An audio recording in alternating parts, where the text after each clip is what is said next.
La vision 2050 du Sénégal est une vision de long terme, un outil par excellence pour consacrer la transformation structurelle du Sénégal, son développement durable, une transformation systémique. Et c'est l'occasion pour nous, la Commission économique des Nations Unies pour l'Afrique, de vraiment féliciter le Sénégal, ses autorités, pour cette vision bien articulée, mais également les objectifs qui sous-tendent cette vision.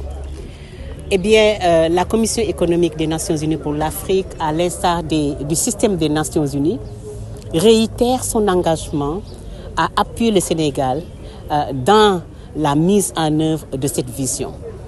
Nous avons travaillé avec le gouvernement sénégalais, les différents experts dans beaucoup de secteurs.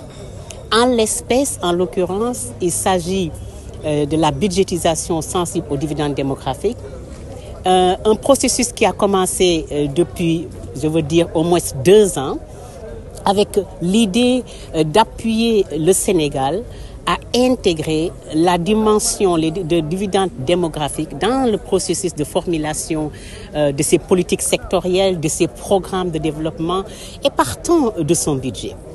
Je suis très heureuse de dire que ce processus a eu les effets escomptés jusqu'alors.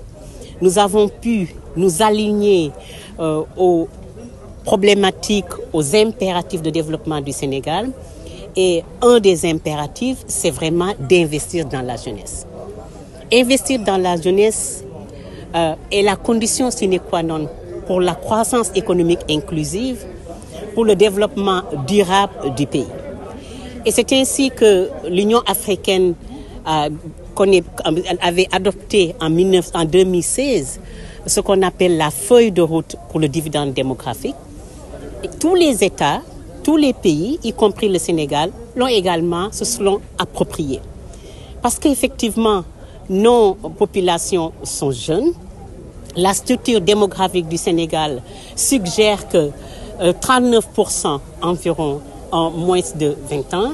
La population est très jeune et le profil démographique également suggère un impératif d'investir dans ces jeunesses pour que ça ne soit pas seulement une charge, mais ça soit transformé à un dividende démographique. Alors, quelle est la relation entre le dividende démographique, l'accélération du dividende, de la capture du dividende démographique et la vision 2050 du Sénégal?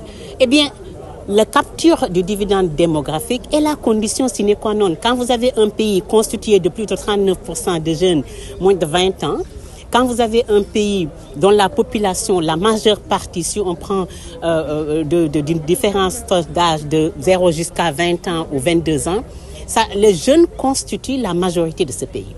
Alors, investir dans l'éducation, la santé, la gouvernance,